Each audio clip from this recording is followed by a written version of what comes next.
रात को मेरे ससुर के कमरे से चीखों की आवाजें आती थीं। मेरी सास कब की मर चुकी थी। ससुर का राज जानने के लिए एक रात में उनके कमरे में छुप गई। फिर ससुर ने जो किया, तौबा तौबा। जब मैंने पहली बार वो दिल दहला देने वाली चीखों की आवाजें सुनी तो मैं पूरी तरह घबरा गई। मैं गहरी नींद से हड़बड़ा कर उठ बैठी और चीखने चिल्लाने की आवाजें पूरी हवेली में गूंज रही थी। उस तरफ चारों ओर सन्नाटा था। मैंने कमरे में बहुत अंधेरा था। मैंने हाथ टटोल कर साइड टेबल का लैंप जलाया। मैंने घड़ी की तरफ देखा तो रात के 2 बज रहे थे और चीखों की पुकार गूंज रही थी। मैं हैरान थी कि मेरे बगल में लेटे मेरे पति विराट अब भी गहरी नींद में सोए हुए थे। इतने शोर में उन्हें नींद कैसे आ सकती थी। कल ही तो मैं विराट की दुल्हन बनकर इस घर में आई थी। मेरी शादी बड़ी धूमधाम से विराट से हुई थी। मैं बहुत अमीर खानदान की बहू बनी थी। मैं भी एक अमीर खानदान से थी। मेरे ससुर बहुत देखरेख वाले इंसान थे। मैं उनके व्यवहार को अच्छी तरह जानती थी। मेरी विराट से मोहब्बत की शादी थी। हमने एक दूसरे को शादी में पसंद किया था और वहीं से फोन से बात करना शुरू हो गया। हम दोनों ही अमीर खानदान से थे, इसलिए किसी को भी इस रिश्ते पर एतराज नहीं हुआ। मेरी शादी की पहली रात थी और उसी रात मैंने ये शोर सुना था। एक लड़की की चीखों की आवाजें थीं, जैसे वह अपनी मदद के लिए किसी को पुकार रही हो। पहले तो मैंने सोचा कि कमरे से बाहर जाकर देखूं कि आवाजें किसकी हैं, कौन है जो इस वक्त इस तरह तेज आवाज में चिल्ला रहा है। लेकिन मैं एक दिन की दुल्हन थी, यूं कैसे मुंह उठाकर कमरे से बाहर निकल सकती हूँ। आधा घंटा वे आवाज गूंजती रही, उसके बाद शांति छा गई। मुझे विराट की नींद देखकर हैरत हो रही थी। वे इतनी शोर में कैसे सो सकता था। लेकिन कुछ देर बाद आवाजें आनी ऐसी बंद हो गईं जैसे कभी शोर हुआ ही ना हो। मैं दोबारा से लेट गई और अब मेरी आंखों से नींद कोसों दूर जा चुकी थी। मेरा दिमाग बार बार उस चिल्लाने वाली लड़की की तरफ जा रहा था। कौन थी वो और वो ऐसे क्यों चिल्ला रही थी और उसकी आवाज पर सब लोग क्यों खामोश थे, वरना एक हलचल सी मच जानी चाहिए थी। फिर मुझे कुछ डर सा महसूस होने लगा, क्योंकि जहाँ ये हवेली बनी हुई थी वहाँ आसपास केवल जंगल थे। गांव तो 3-4 मील दूर थे। मैं कुछ दिनों के लिए गांव आई थी, क्योंकि मुझे रहना शहर में ही था। शादी से पहले मेरी ये बात तय हुई थी और शहर में भी इन लोगों का बंगला बना हुआ था, जो बहुत ही ज्यादा खूबसूरत था। और हवेली तो इतनी बड़ी थी कि ना जाने कितने कमरे बने हुए थे। यहाँ का बगीचा बहुत बड़ा बना हुआ था। मुझे तो इस हवेली में घुसते ही किसी महल जैसा लगने लगा था। मैंने बस थोड़ी सी नजर डाली थी, लेकिन यहाँ की अमीरी देखकर मेरी आंखें चौंधिया गईं। मेरा कमरा फूलों और कैंडल से सजाया गया। मैं खुद पर जितना भी गुरूर करती उतना ही कम था। हम दोनों को देखकर सब चांद सूरज की जोड़ी कहते, मगर आज की रात जो कुछ मैंने सुना, मेरा दिमाग काम करना बंद कर दिया था।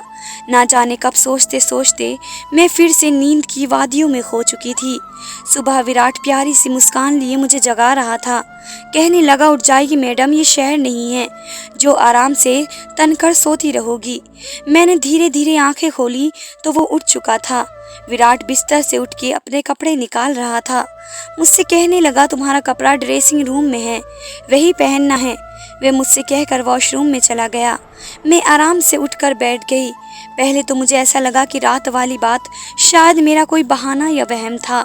मैं वही बात सोचते सोचते ड्रेसिंग रूम में चली गई, जो मेरे ही कमरे में बना हुआ था। इतना भारी भरकम जोड़ा देखकर मेरी आंखें फटी की फटी रह गई। मैंने फ्रेश होने के बाद बहुत ही मुश्किल से उस कपड़े को पहना। विराट कमरे से जा चुका था तो कुछ लड़कियां मुझसे पूछकर मेरे कमरे में आईं और मुझे जेवरात पहनाने लगी, तैयार करने लगी। जब मैं आज सच धज कर बाहर आई तो मेरे ससुर सामने सोफे पर बैठे थे। उन्होंने मुझे देखा और मुस्कुराने लगे। फिर मेरे पास आए और मुझ पर कई हजार के नोटों की बारिश करके मेरा स्वागत किया। फिर मुझे बाहर ले गए, जहां गांव की औरतें मुझे देखने के लिए मेरा इंतजार कर रही थी। गर्मी और धूप में ना जाने कब से वे मेरी एक झलक देखने के लिए बैठी हुई थी।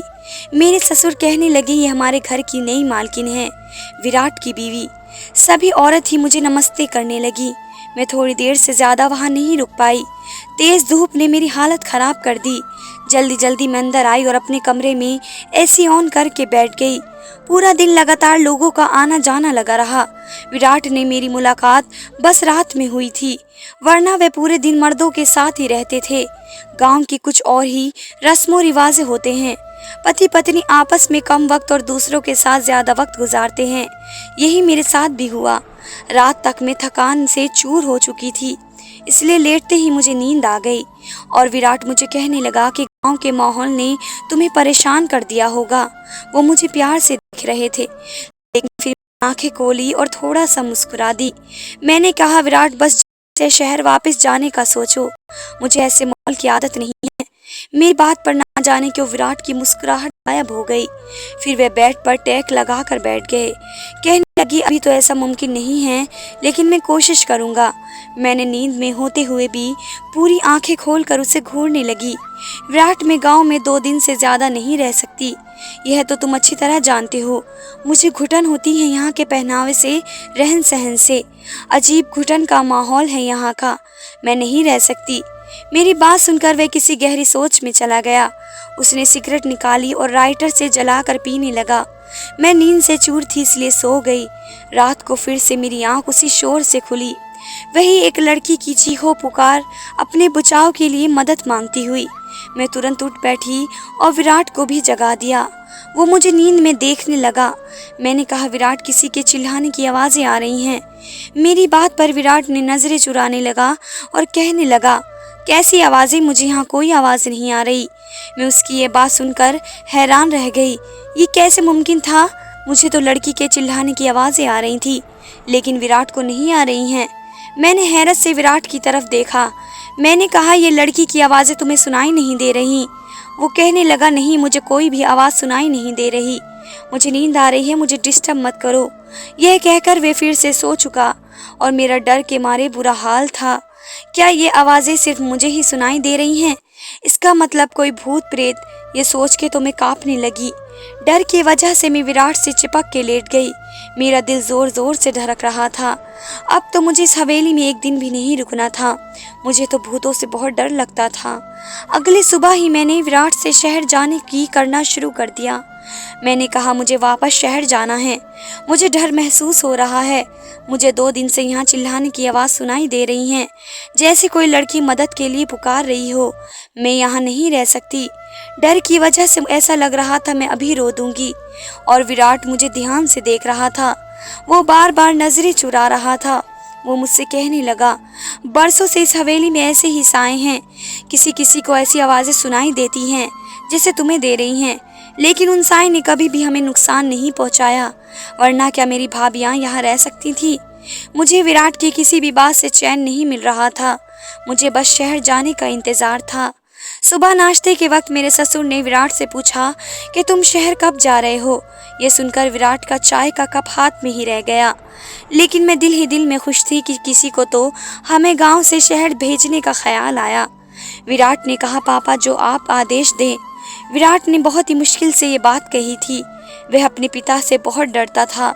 ससुर कहने लगे, आज शाम तक तुम शहर जाने की तैयारी करो, वहाँ के काम देखो। मैं तो खुशी के मारे फूले नहीं समा रही थी। मैंने जल्दी से चाय खत्म की और कुर्सी पीछे खिसका कर खड़ी हो गई तो मेरे ससुर कहने लगे, बहू, आज तुमने नाश्ता ठीक से क्यों नहीं किया? मैंने कहा, मुझे अपनी और विराट की पैकिंग भी करनी है, शाम तक जाना है तो टाइम लग जाएगा। मेरी बात सुनकर ससुर विराट को घूरने लगे और कहने लगे, तुमने बहू को ये नहीं बताया कि अब वह यहीं रहेगी? यह बात मेरे दिल पर लगी थी और मैं आश्चर्य से विराट की तरफ देख रही थी। वो कहने लगा, मैं भूल गया था पापा। मेरे ससुर फिर मुझसे कहने लगे, बेटा, तुम अब हमारी इज्जत हो और हमारे घर की औरतें हवेली से बाहर कदम नहीं रखती। तुम यहीं रहोगी, शहर सिर्फ विराट जाएगा। यह सुनकर तो मैं सन्न रह गई कि विराट ने पहले ये नहीं बताया था। उसने यही कहा था कि कुछ वक्त मुझे गांव में रहना पड़ेगा। फिर वो मुझे अपने साथ शहर ले जाएगा। मैं गुस्से की वजह से उठकर कमरे में चली गई। मुझे झूठ बोला गया था। कुछ देर बाद ही विराट कमरे में आया। मैं रोने लगी। मैंने कहा, मुझे इस भूत बंगले में नहीं रहना। तुमने मुझसे कहा था कि हम शहर में रहेंगे। तुम अपने पापा से जाके बता दो। मेरी बात सुनकर वो मेरे पास बैठकर मुझे बहुत ही प्यार से बोला, मैं तुम्हें अभी शहर नहीं ले जा सकता। बस तुम कुछ महीने यहाँ रह लो, वैसे ही रहो जैसे यहाँ की औरतें रहती हैं, फिर मैं तुम्हें शहर ले जाऊँगा।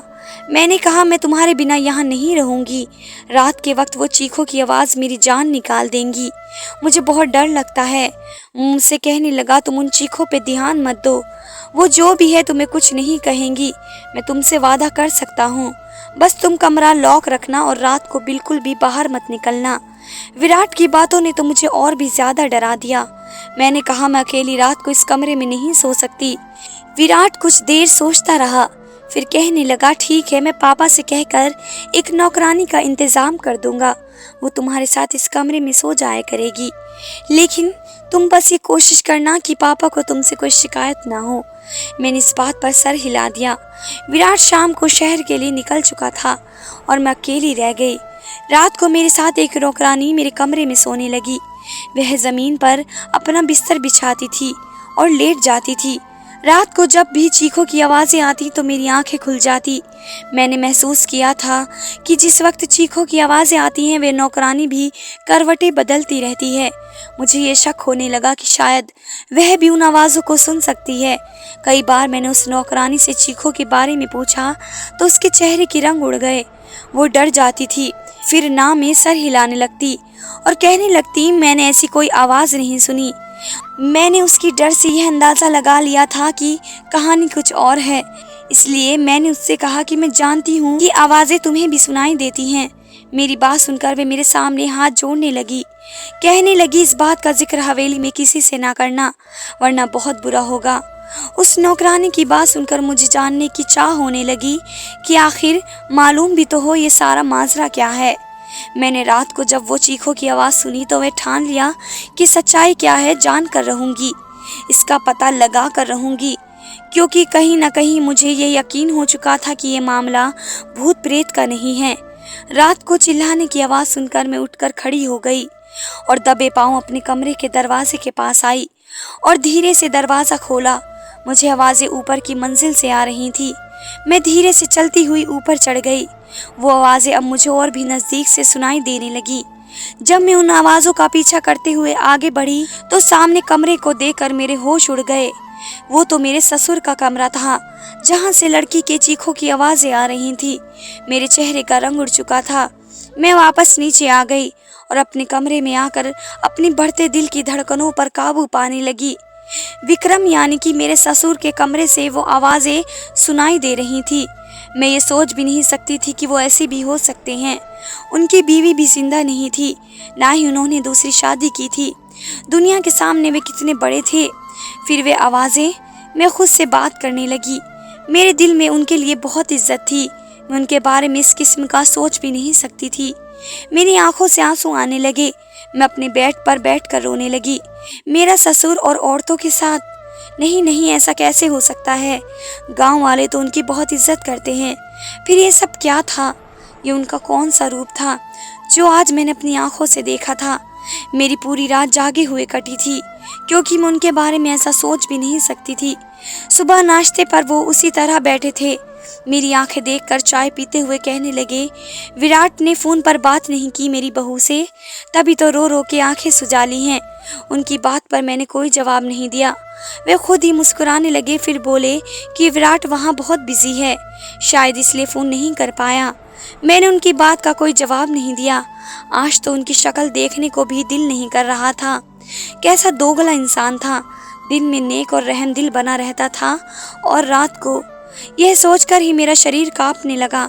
मैं सोच चुकी थी कि अब उनका पर्दाफाश करके ही रहूंगी, लेकिन मैं नहीं जानती थी कि मैं उनके लिए कितनी बड़ी मुसीबत खड़ी करने जा रही हूँ। रात को जब दोबारा वही आवाज़ें सुनी तो मैं फिर उसी कमरे के बाहर चली गई। कमरे के हॉल से देखने लगी तो एक 18 साल की लड़की थी। गांव की लग रही थी। उसके चेहरे से उसका दर्द साफ पता चल रहा था। वह हाथ जोड़े अपनी इज्जत की भीख मांग रही थी, चीख रही थी, चिल्ला रही थी। लेकिन मेरे ससुर ने बड़ी बेदर्दी से उसका दुपट्टा उतार कर फेंक दिया। मैं उससे ज्यादा नहीं देख सकती थी। मैं वापस पलट आई। कैसे भी करके मैंने वो रात काटी।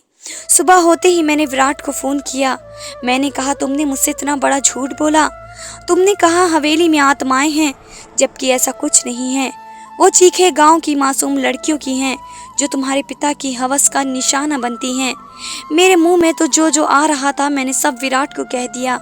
मेरी बात सुनकर वो गुस्से में आ गया और कहने लगा कि अपनी जबान को बंद रखना, जैसे हवेली के सभी लोग रखते हैं, वरना तुम्हें विक्रम की ताकत का अंदाजा नहीं है। जान से मार डालेंगे वो तुम्हें। मैं विराट की बात सुनकर जितना हैरान हुई उतना कम था। मतलब वो अपने पिता के बारे में ये सब जानते थे। मैंने फोन बंद कर दिया। बुराई होते देख मैं कैसे चुप रह सकती थी। मुझे बस एक सबूत चाहिए था, क्योंकि यहाँ ऐसा कोई नहीं था जो विक्रम के खिलाफ एक लफ्ज भी बोलता। इसलिए मैंने एक रात होने से पहले बीमारी का बहाना बनाया और अपना कमरा लॉक करके अपने कमरे में बंद हो गई। मैं जानती थी कि विक्रम कब ऊपर जाता है, इसलिए मैं अपनी पिछली खिड़की से बाहर निकली और पाइपलाइन के सहारे ऊपर की तरफ पहुंच गई। विक्रम के कमरे की बाहर की खिड़की उस वक्त खुली हुई थी। मैं उस खिड़की के जरिए उस कमरे में पहुंच गई और उस कमरे को किसी दुल्हन की तरह सजाया गया था। मैं उसकी खिड़की के पास एक कोने में छिप गई। रात 2 बजे विक्रम उस कमरे में आया तो सामने सोफे पर बैठ गया। कुछ देर बाद उसका नौकर शराब की बोतल लेकर आया और सामने टेबल पर रख दी। मैंने अपने मोबाइल का कैमरा ऑन कर दिया। कुछ देर बाद एक 17 साल की मासूम सी लड़की उस कमरे में आई। वह चिल्ला रही थी, बार बार ये कह रही थी उसे घर वालों के पास जाना है। वह नौकर उस लड़की को कमरे के अंदर धकेल कर कमरा बंद करके चले गए।